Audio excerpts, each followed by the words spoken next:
Welcome to The Nation. I'm Jessie CHAHAL. Now, tensions in the Middle East appear to be widening with reports of military actions, counterstrikes and growing regional involvement. Well, to help us understand what is verified and what remains shrouded in fog at this point of time, we're joined now by Dr. Olsi JAZEXHIU of IIUM's Department of History. Thank you for joining us, Doctor. Let's talk about the big picture here. There's lots to unpack in our conversation. As we speak, there are strong claims as well as we see some reactions from the markets as well.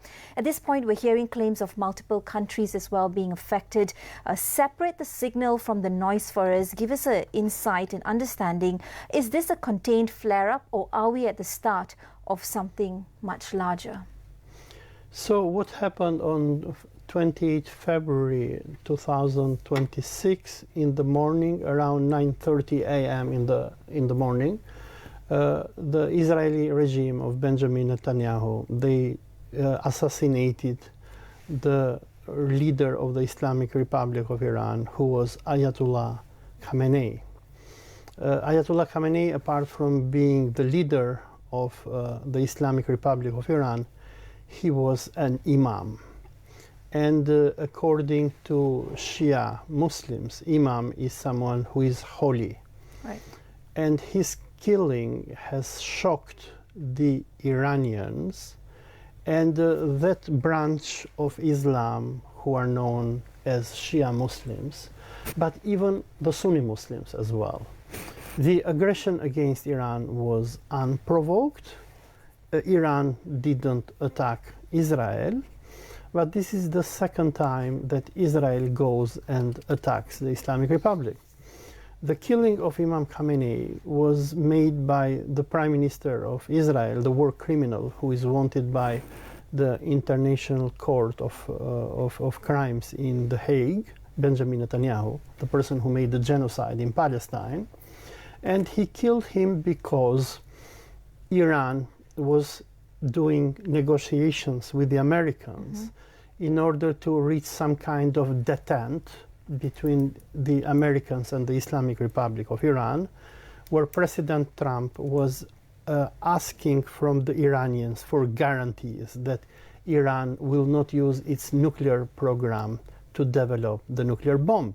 Right. I'm just going to intercept you there. Assassinations like this, they give perhaps a short-term boost, but they have long-term effects as well.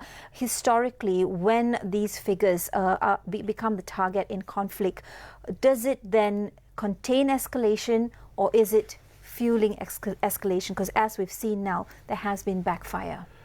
We know that World War I started when the Serbian terrorist Gavrilo Princip killed Archduke Ferdinand in Sarajevo of what is Bosnia today.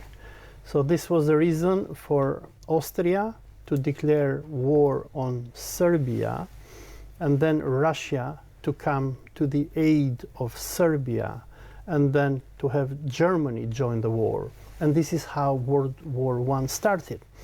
Killing the leader of a nation in international politics and international law is considered as a casus belli, a reason for war. So the killing of Imam Khamenei by Israel, it is a war crime, it is a crime against peace, it is illegal according to international law, and moreover, Israel didn't only kill the leader of Iran, but killed a holy man, according to the Shia belief. And for this reason, what we have now is that Iran has declared war on the United States and its Gulf allies, and Israel as well.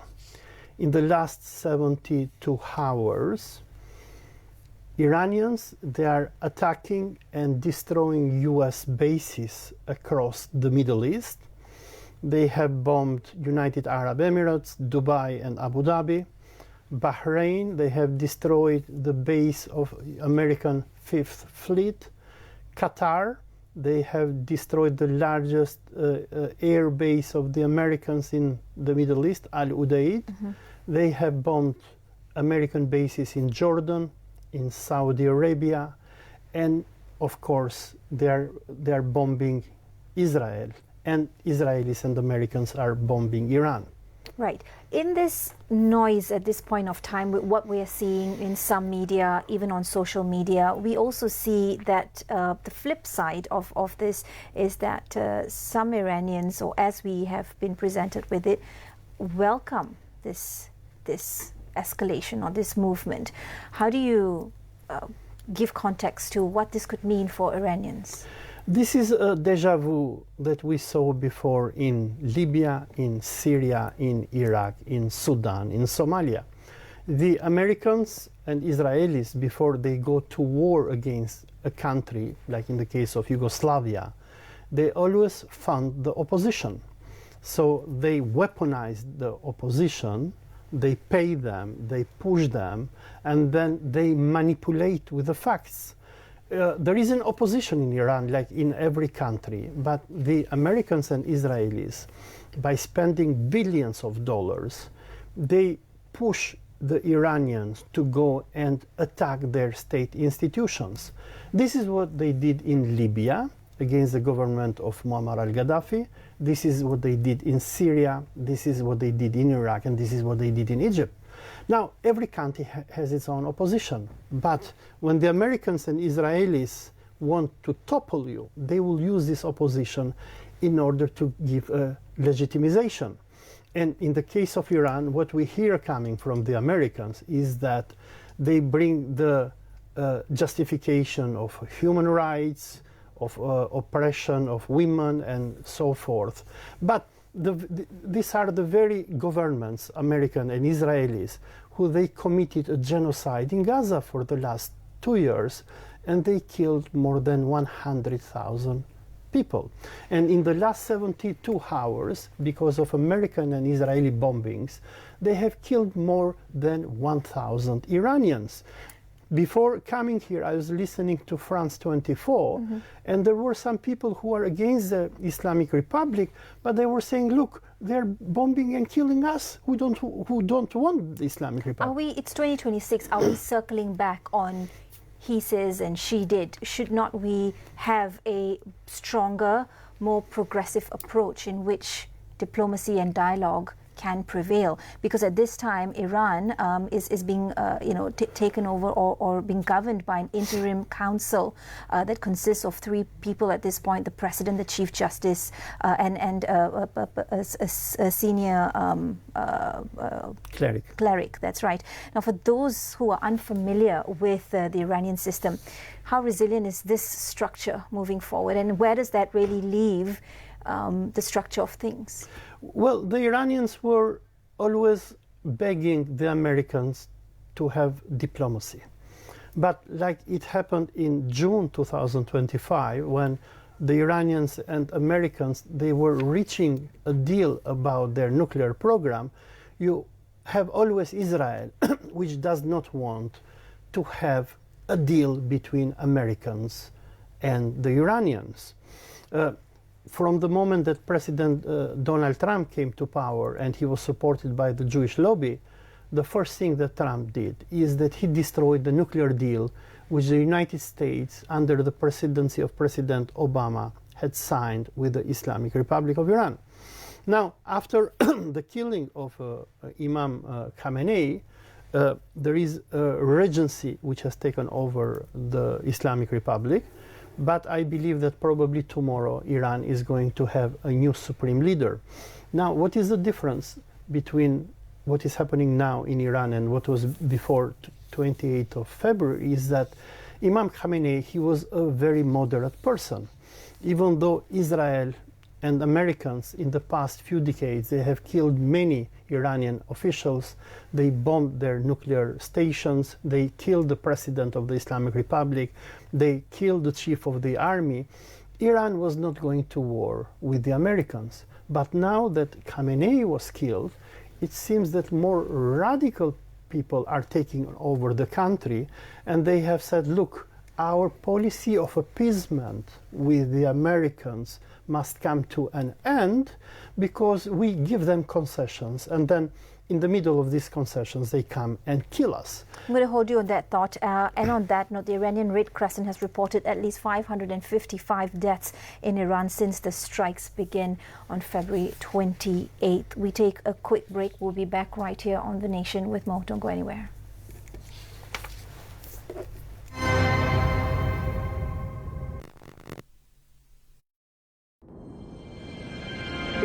Laut kita, hazanah yang tidak ternilai. Tapi ia sedang diancam. Aktiviti haram, pencemaran dan pencerobohan, semua ini menggugat sumber perikanan negara. Anda boleh menjadi ejen perubahan. Laporkan segera kepada Fishcom di talian yang tertera. Di Fishcom, setiap aduan anda direkod, disahkan dan dihantar terus kepada pasukan penguatkuasaan. Fishcom terima satu kali aduan berkenaan vessel nelayan didapati memasang bubu naga. Tindakan segera diambil demi melindungi laut dan memastikan keterjaminan makanan buat negara kita. Fishcom, salurkan aduan anda hari ini kerana sumber laut kita, tanggungjawab kita semua.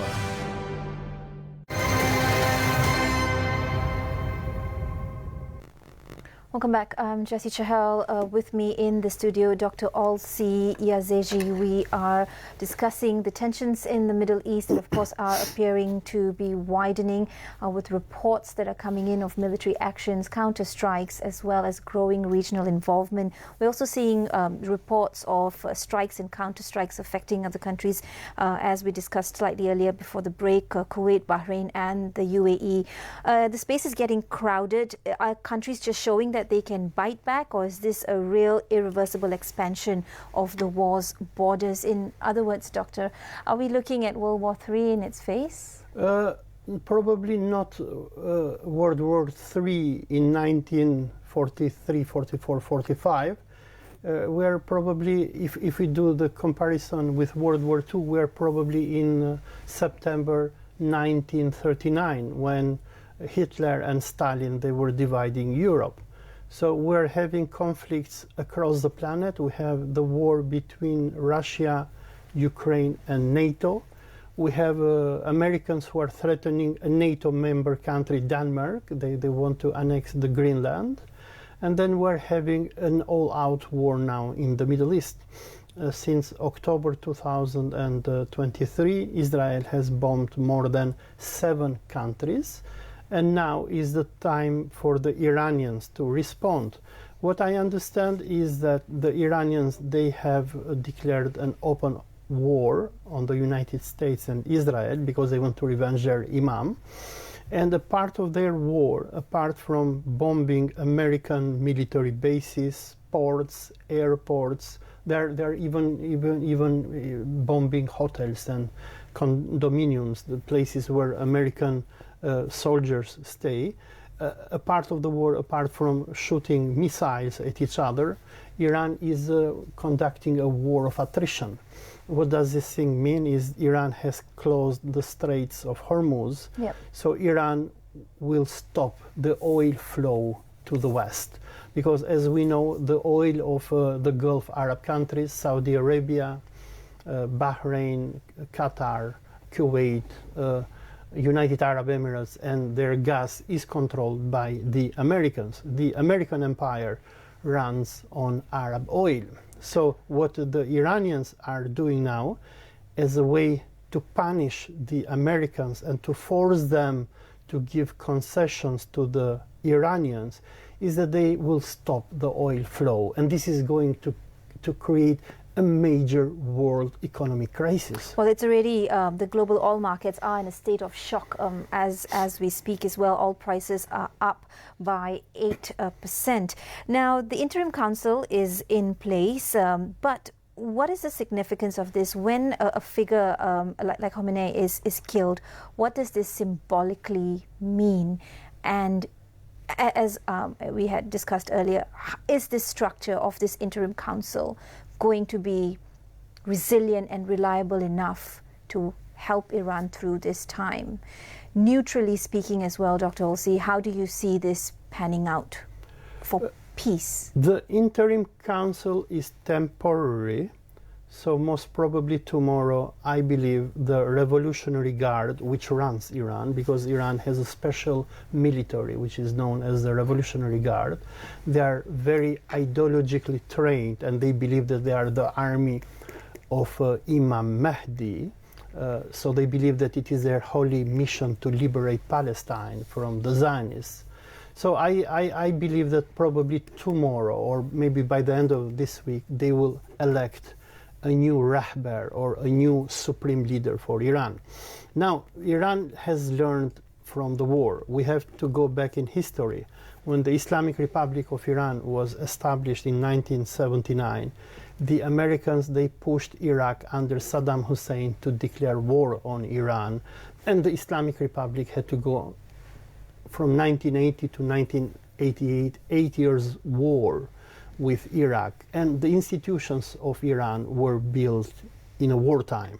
So what we saw on 28th of February, when Israelis, they bombed and killed Imam Khamenei, the Iranian response came within 30 minutes, because the Iranians, they learned their lesson in the June attack that Israel and Americans made against them, and they have created institutions. And now the desire of Netanyahu and Trump, like they have declared, is that they want to make a regime change in Iran.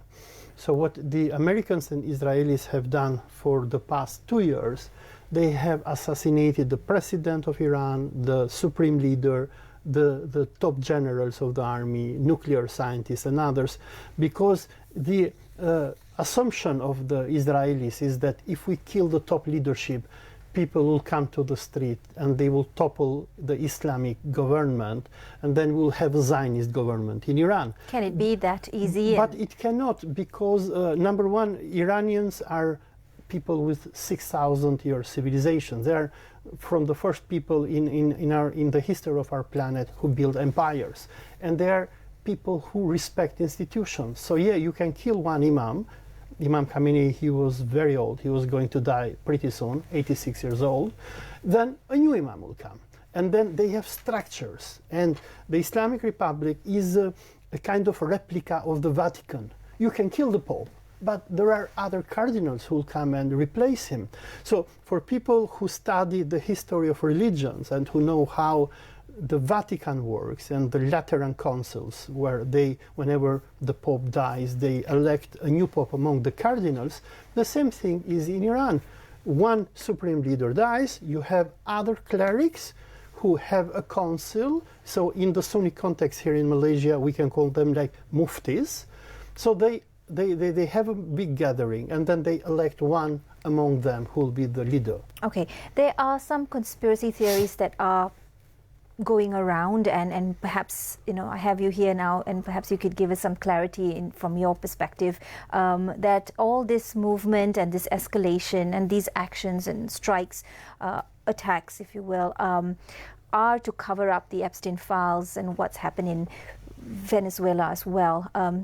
What is this equation? How does this balance out? Give us perhaps from your lens, what does this according look to like? Many American analysts, people like Tucker Carlson and others, they believe that the Epstein files were used by Israeli Mossad to blackmail the US President Donald Trump. And we know that Israeli Secret Service, they have penetrated the US empire, so you cannot become a president of the United States until and unless the IPAC, which is the American Israeli Public Affairs Committee, gives you the go-ahead. And we know that Mossad did this with President Clinton during the Monica Lewinsky affair. The Americans, Hollywood, they even made a movie with Robert De Niro and Dustin Hoffman. The title of the movie is Wake the Dog, where they show how American presidents, they are very fragile to sex stories. And like it happened with Bill Clinton, whom the Jewish lobby in the time, they forced him to bomb Iraq and to organize what was called the Operation Desert Fox. I think they did the same with Trump. And as I mentioned at the beginning of this interview, US president, he wanted to have a deal with the Iranians. The slogan of Donald Trump when he was elected was that no more wars. And if we see the history of Donald Trump when he was in opposition, he was making jokes and he was making irony to Obama and Biden, and they were saying these people are sending us to never-ending wars. And his movement, MAGA, Make America Great Again, its slogan was that once I come to power, I'm going to give an end to the wars. And he even famously told to the ex-US President Joe Biden, and he told him, look, what did we win by going after Afghanistan and Iraq? We spent $8 trillion. So the intentions of Trump were positive, but from the moment that he came into office, he was manipulated by Netanyahu, who has some kind of power over US presidents. And for those people who study Netanyahu, like my students do at the IIUM, I ask them to read his books, is that since 1995, when he wrote the book Fighting Terrorism, he has given the blueprint that the American empire has to follow in the coming decades in order to defeat Islam. So the war against Iraq, the war against Afghanistan, the war against Libya, Syria, Egypt, all were designed by Netanyahu. And this is something you firmly believe in, and you would relate this back to the fact that the Israelis have the Mossad, and that is their weapon or tool. Not only Mossad, but even the Jewish lobby and the banks. Look, I mean, America is not a democracy like Malaysia. It's not a democracy like we know the democracies to function in Europe. You will be elected as the president of the United States if the corporations want you. And unfortunately, in the United States, the money is controlled by the Jewish mafia. Since the Civil War of the north of United States and with the Union States in time of Abraham Lincoln, every US president who has come to office had to obey to the bankers. Mm-hmm. If the bankers do not want you, you are out of power. Now, we understand that Trump, and as you've pointed out and shared with us as well, is that Trump does want a regime change, and that is the target at this point of time. In a high-tension environment with what's happening at this point, how big a risk is one strike that can trigger some sort of unintended escalation? Everything now seems to be quite precise in its targets.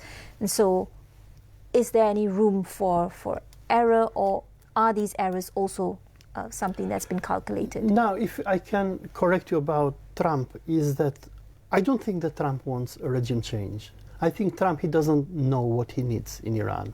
If you have read his book, Art of the Deal, Trump is a trader. He's like somebody who is specialized on selling and buying. So yes, he was putting maximum pressure on Iran, but he, like we have seen in Venezuela, where he sent the US Army and abducted Nicolas Maduro, there was no regime change in Venezuela. Trump has no ideological issues with Iran. Trump simply wants to have a deal with Iran and to make sure that Iran will not support Palestine and will join the Abraham Accords, which means will surrender to Israeli hegemony. But if the Islamic Republic one day will say, okay, we will abandon the Palestinians and we will recognize Israel, Trump will have no problem with the Islamic Republic. But the problem is that it is not Trump who does American foreign policy towards the Middle East. It is Benjamin Netanyahu and Israel. Well, thank you, Doctor. We want to, of course, thank you for your perspective and for sharing your opinion on that, whether, that is reflective of the current state of affairs. Well, as events continue to unfold at this point, and with clarity and careful analysis, we aim to bring you that, and that is essential at this point of time. It's in a moment of heightened tension. We want to do, of course, separate verified developments from speculation. That for us is more important than ever. Thank you for watching The Nation. Dr. Olsi, thank you for coming in as well. Do join us for more in-depth conversations that matter. Keep it locked on to Bernama TV. Thanks for watching. Bye-bye.